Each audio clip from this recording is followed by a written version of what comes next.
Já parou para pensar como seria estar preso em um buraco, sem força para gritar, sem voz para pedir ajuda, e de repente, ser levado ao céu? Isso aconteceu comigo. Sou pastor e desobedeci ao chamado de Deus e tive que pagar um preço muito alto. Mas o que eu vivenciei lá no alto transformou completamente minha fé. Eu gostaria de compartilhar um testemunho. Irmãos, acreditem, eu literalmente caí em um buraco profundo. Mas antes de explicar como consegui sair, preciso contar como cheguei até lá. Naquela época, eu era pastor e cuidava de uma pequena congregação. Eu fazia tudo direitinho, mas havia algo em meu coração. Pensei que pastorearia por apenas um ano e depois disso, seguiria outro caminho. Não queria ficar preso ao ministério por muito tempo. Decidi que assim que pudesse, sairia da igreja. Foi então que no dia 17 de setembro de 2010, acordei cedo, saí de casa e fui caminhar pela estrada, como quem só queria sentir o vento no rosto. Foi aí que apareceram alguns homens estranhos. Eles me cercaram e antes que eu soubesse o que estava acontecendo, me pegaram e me jogaram para dentro de um lugar escuro. Não consegui gritar, minha voz desapareceu. Eu fui jogado em um buraco e caí sem sentidos. Quando acordei, me dei conta de que estava de fato enterrado vivo, em um espaço apertado, onde mal conseguia mover as mãos e os pés. Meu corpo estava paralisado, como se nada mais me pertencesse. Naquele momento, percebi que estava pagando pelo meu erro de desobedecer ao chamado de Deus. Olhei para cima e vi o céu escurecendo. Passaram-se 5 dias, e foi aí que algo aconteceu que só posso chamar de milagre. Embora meu corpo estivesse preso naquele buraco, meu espírito foi levado ao céu. Isso realmente aconteceu. E lá, diante de Jesus, encontrei uma casa dourada, brilhando com uma luz indescritível.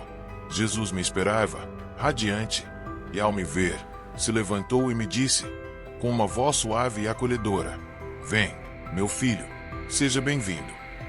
Fiquei sem palavras. A presença dele era tão intensa que todo o meu ser se calou diante de sua glória. Ele então me perguntou: "De onde você vem, meu filho?" Eu mal consegui murmurar, tentando responder, mas minhas palavras não saíam direito. Ele repetiu a pergunta, e eu lutando para falar, finalmente consegui dizer algo. Foi então que Jesus me disse: "Eu ouvi tua oração, aquele clamor que você fez no fundo do buraco. Eu ouvi." Naquele momento, só conseguia vê-lo da cintura para baixo, mas já era o suficiente para que meu espírito sentisse a imensidão da sua presença. Jesus então falou comigo: "Eu te trouxe até aqui para que você veja as maravilhas deste lugar." Foi aí que tudo passou a fazer sentido. Meus olhos se abriram para a grandeza do céu, e aquilo não se parecia com nada que eu já tivesse imaginado. Era algo indescritível, uma beleza que não pode ser explicada com palavras. Começamos a andar juntos, e logo chegamos a um pomar, cheio de maçãs, em um cenário tão perfeito que parecia pintado. Jesus me olhou e perguntou: "Você vê essa plantação? Ela já está pronta para a colheita." Curioso, perguntei: "Senhor, para quem são essas maçãs?" Com um sorriso suave, ele respondeu: "São para os meus filhos." Como uma criança, perguntei: "Posso comer uma?" E ele sorriu novamente, dizendo: "Você pode, mas agora, vai e conte o que viu. Quando voltar, poderá comer." Jesus me revelou então algo que mudou o meu coração. O que você está vendo, o que você vai contar, poucos acreditarão. Mas mesmo assim, você precisa compartilhar. E de fato, ele me explicou, pois ele mesmo veio à terra, fez milagres que ninguém jamais imaginou, curou os enfermos, fez os paralíticos andarem, deu voz aos mudos e som aos surdos, e ainda assim, muitos não creram. Ele me avisou: "O que você vai contar será difícil de acreditar, mas mesmo assim, você deve contar." Continuamos a caminhada, e ao nosso lado, 2 anjos acompanhavam silenciosamente. Chegamos a um lugar onde havia casas de diferentes tamanhos, algumas já prontas, outras ainda sendo construídas. Era como um bairro celestial. Perguntei a Jesus: "Por que essas casas são tão diferentes?" Ele respondeu: "Essas são as moradas dos meus filhos na terra. O céu é a casa de todos, mas cada um constrói sua própria morada com suas ações na terra." Entramos em uma das casas, e lá encontrei 4 livros: o livro do pecado, o livro da assistência, o livro dos dízimos e ofertas, e o livro das primícias. Cada livro representava uma parte da vida de quem morava ali. Jesus então me perguntou: Filho, quer ver sua casa? Eu respondi com emoção: Sim, Senhor. Quando chegamos lá, meu coração se apertou.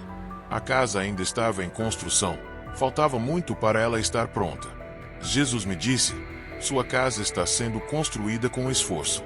Enquanto você estava naquele buraco, orando e jejuando, isso ajudou a levantar as paredes que você vê agora. Aprendi ali que as casas do céu têm 3 pilares: oração, jejum e vigilância. E cada ato na terra, cada escolha, constrói a nossa morada eterna. Jesus me disse: Eu já estou te chamando para morar aqui. Ao olhar para minha casa celestial, vi 4 livros. Jesus abriu um deles e mostrou minhas ações, tanto boas quanto más, registradas em azul e vermelho. Fiquei angustiado ao ver minhas ações em vermelho, e perguntei a ele: Senhor, por que essas palavras estão em vermelho? Ele respondeu com firmeza: Esses são os atos que derramaram sangue. Então, ele me mostrou momentos da minha vida, coisas que eu havia feito sem perceber a gravidade, como matar passarinhos na infância, algo que fiz sem pensar, achando que era uma brincadeira. Mas aquilo ficou registrado, e Jesus me mostrou que até o sangue dos animais, que são criação de Deus, chegou ao céu. Ele também me lembrou de um momento doloroso, quando ainda criança, sem querer, machuquei meu filho ao tampar sua boquinha, e o sangue saiu de seu nariz. Isso também estava registrado. Jesus, com uma voz cheia de ternura, me disse: Os filhos são minhas bênçãos. Tudo o que temos é bênção de Deus, e precisamos reconhecer, agradecer e dar glória a Ele, pois nada acontece por acaso. Agora deixa eu te explicar porque alguns pecados estavam marcados em azul. Sabe o que eram? Eram ações que aos olhos do mundo parecem simples e inofensivas, mas têm grande peso no céu. Jogar cartas, ir a festas, curtir carnavais, fazer apostas em corridas de cavalo e participar de festas sem propósito. Tudo isso estava registrado. Jesus me explicou que o mundanismo entristece o coração dele. Essas coisas tiram o foco da nossa alma e nos desviam do caminho. Ele, como amigo e irmão, chora ao ver seus filhos se perderem assim. Tudo isso estava no primeiro livro, o livro do pecado. Depois fomos para o segundo livro, o livro da assistência. Lá estavam registradas todas as vezes que participei das reuniões da igreja, dos cultos e das atividades ministeriais. Cada detalhe estava lá, desde a primeira palavra que falei quando aceitei a Cristo, até o que eu disse depois, cada gesto de fé e dedicação. O Senhor me revelou que após entregarmos nossas vidas a Cristo, cada palavra que sai da nossa boca fica registrada. O céu ouve tudo. Nenhuma palavra, nenhum gesto de fé se perde. Jesus me falou algo muito profundo. O Senhor nos dá 4 livros, um cálice e até um pedaço de terra no céu, um pequeno terreno, um cantinho nosso. E com nossas obras, com cada oração, jejum e ato de fé, nós vamos construindo nossa morada celestial. Lembra do que está escrito no livro de João: Vou preparar-vos o lugar. Esse lugar existe e está sendo preparado, mas também temos nossa parte na construção. A cada oração sincera, jejum verdadeiro e vigilância com louvor, colocamos um tijolo ou uma telha na nossa casa celestial. Hoje, com certeza, eu posso afirmar que cada ato nosso é registrado no céu. Tudo o que fazemos na terra não passa despercebido. Deus vê e anota, desde nossa presença nos cultos até os momentos de oração, jejum e vigílias. Até os dias em que decidimos não ir ao culto sem uma razão válida, estão registrados. E mais, até aqueles que saem de casa com a intenção de ir, mas no meio do caminho desistem e voltam, tudo está anotado. O Senhor me mostrou isso com meus próprios olhos. Em seguida, Ele me mostrou o livro das ofertas e dízimos. Era um livro específico para isso. Ao abri-lo, vi registrados todos os valores que eu havia oferecido, cada moeda, cada cédula. Vi que as minhas ofertas eram pequenas, e tudo o que eu entreguei naquele dia estava registrado, com o valor exato e o nome de quem havia ofertado. Jesus me mostrou que cada pessoa tem seu próprio registro. Nada é jogado em um saco comum. Cada oferta, cada dízimo, é pessoal e muito íntimo. E o mais incrível, tudo que você entrega na terra aparece no céu. E no quarto livro, o livro das primícias, estavam registradas todas as ofertas iniciais que eu havia dado a Deus, desde as mais simples, como meio quilo de batata, até um punhado de milho. Tudo exatamente como foi entregue, estava registrado no céu.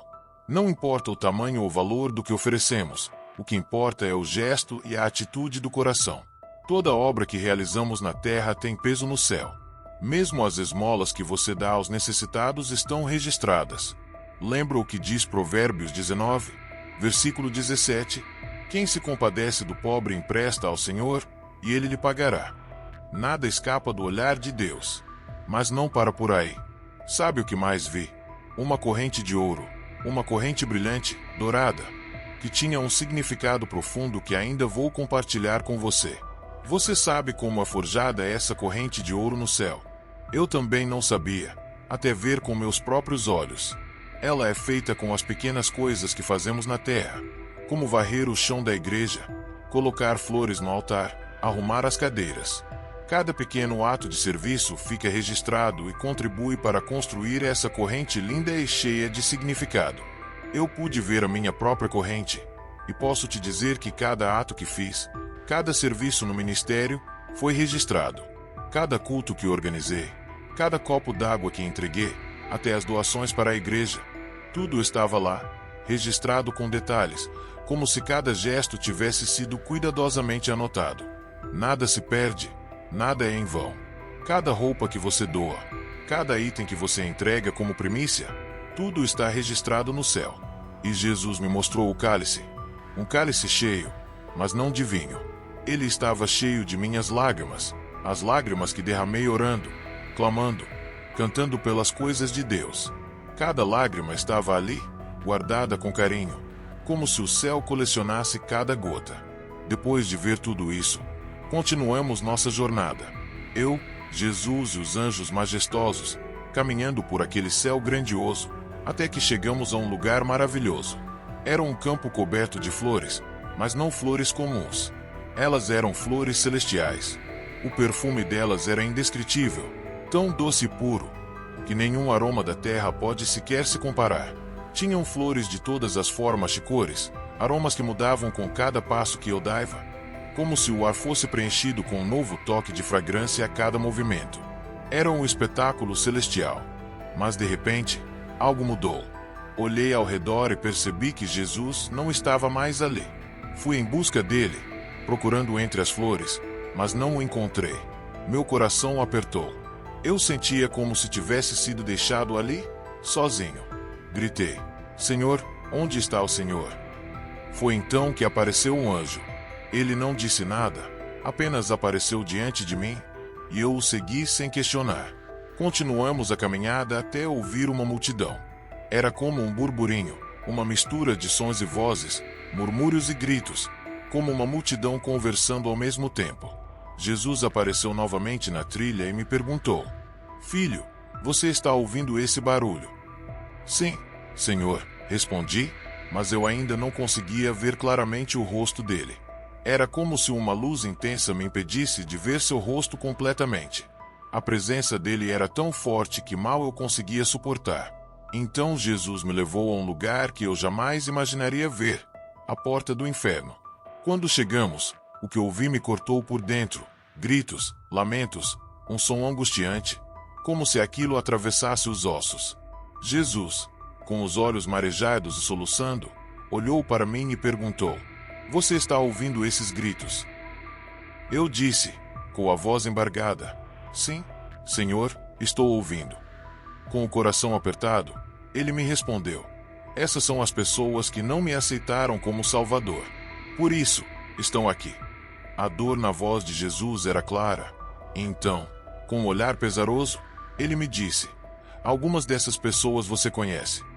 Foi nesse momento que uma lembrança veio à minha mente como um raio.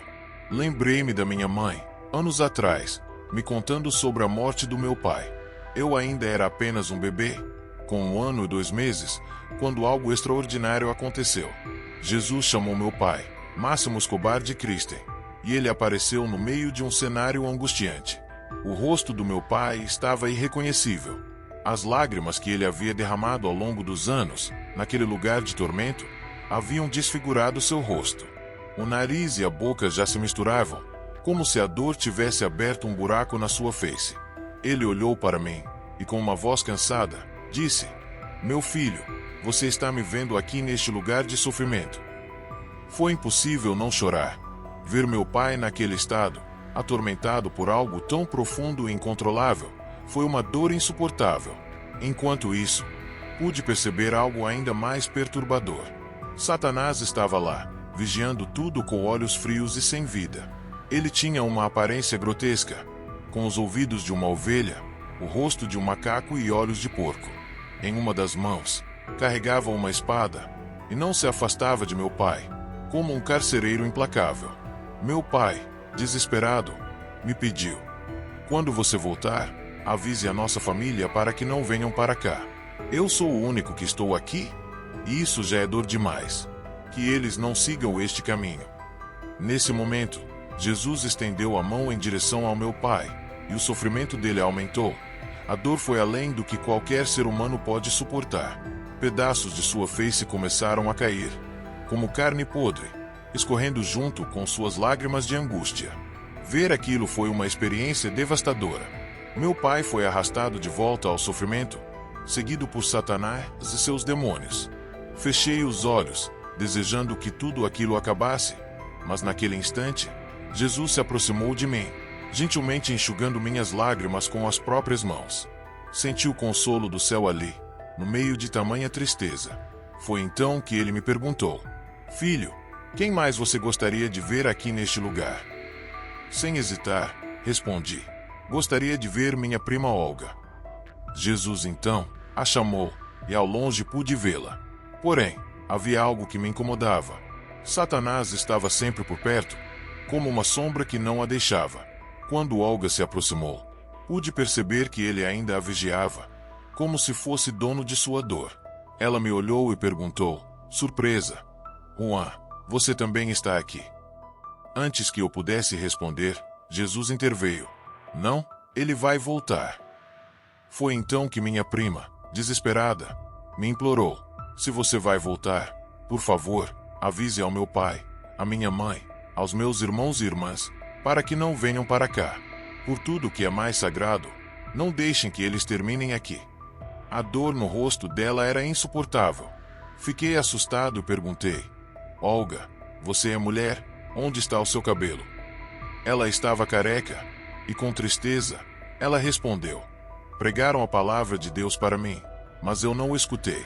Agora, aqui, eu puxo os próprios cabelos por não ter dado ouvidos." E, com isso, Jesus estendeu a mão e ela desapareceu novamente, sendo tragada para as profundezas do inferno. Os gritos de muitos outros naquele lugar ecoavam, implorando: "Vai, conta para nossa família. Fala que o inferno é real, que o arrependimento é urgente." Com o coração partido, continuei seguindo Jesus, e fomos até o lugar dos salvos. Ali no céu, ele me mostrou os que partiram em Cristo, os que serviram até o fim. Ele me disse: "Aqui estão aqueles que morreram nos meus caminhos, homens e mulheres que me serviram com sinceridade. Você vai ver com seus próprios olhos." Foi então que ele me lembrou de minha tia Modesta, que havia falecido já idosa. Quando Jesus a chamou, não a vi mais como uma senhora, mas como uma jovem de uns 19 anos, cheia de vida e luz. Ela estava radiante, usando uma túnica branca e uma coroa de ouro, com as cores do arco-íris. Ela me disse com um sorriso: "Diga à minha família que vale a pena. Diga que se esforcem, que se preparem, porque aqui é o lugar do descanso eterno da alma." Depois de conversar com minha tia, Jesus estendeu a mão e ela desapareceu, retornando ao seu lugar de glória. Segui com ele, e ele me levou a um momento profundo de reflexão. O Senhor me chamou para o lugar onde vi minha grande perda, a partida de meus filhos. 2 deles haviam falecido muito jovens, um no dia em que nasceu, e outro com apenas 1 ano e 2 meses. No céu, no entanto, algo maravilhoso aconteceu. O Senhor chamou meus filhos, e quando eles apareceram, não eram mais bebês, mas meninos grandes, saudáveis e fortes, parecidos comigo. Quando me viram, correram em minha direção, sorrindo, com os braços estendidos. Pai, Pai! O reencontro foi algo indescritível, um pedacinho do céu que se fez eterno naquele instante. Depois disso, Jesus e eu caminhamos até a porta do céu. Chegando lá, ele se ajoelhou e começou a chorar. Mas não era um choro comum. Era um choro profundo, amargo, cheio de dor, de uma dor que eu nunca havia visto antes. Ele estava prostrado, com a cabeça baixa, e disse entre lágrimas: o meu povo se cansou de me louvar, de se arrepender. Já não há mais obediência, não há mais arrependimento. Vai, conta tudo o que você viu. Testemunha, prega, porque o tempo está se esgotando. Ele olhou para mim com um olhar cheio de compaixão e disse: eu desejo que ao menos alguns se arrependam. Ao menos alguns se salvem.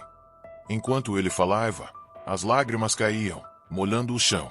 Eu entendi que o pecado sobe até o trono de Deus e carrega consigo um cheiro insuportável, um fedor espiritual. Esse cheiro me impede de descansar, disse Jesus, mas isso vai acabar. Corre, avisa, ainda há tempo. Ainda há salvação. Foi então que ele me disse: agora você vai voltar. E naquele momento, senti meu espírito retornar ao meu corpo. A sensação de frio era imensa, um frio que parecia vir da alma. Vi que meu corpo estava semi-enterrado, coberto por uma pedra. Mas do alto, anjos desceram e com suavidade e majestade, removeram a pedra e me resgataram. Não foram homens, mas anjos do Senhor, que me puxaram do lugar de morte. Depois de me resgatar, cobriram novamente o lugar, como se nada tivesse acontecido, mas dentro de mim, tudo havia mudado. Eu não conseguia andar, mas os anjos me seguraram, e como uma criança, os abracei com toda a força. Saímos daquele lugar de morte, e um dos anjos me disse: agora você pode seguir, pode caminhar sozinho. Eu havia sido resgatado pelo céu, por ordem direta de Deus. E agora, eu estava aqui, contando tudo o que vi, para que você saiba que o céu é real, e o inferno também. Esta é a minha história, e se ela tocou seu coração, que seja para a honra e glória de Deus. Amém. Hebreus 4, versículo 13 nos lembra que nada, absolutamente nada, em toda a criação está oculto aos olhos de Deus. Que a graça do Senhor esteja sobre todos que têm Jesus como Senhor e Salvador. Amém. Muito obrigada por assistir até aqui. Não se esqueça de se inscrever no canal e ativar as notificações para não perder nenhum testemunho. Nos vemos no próximo vídeo.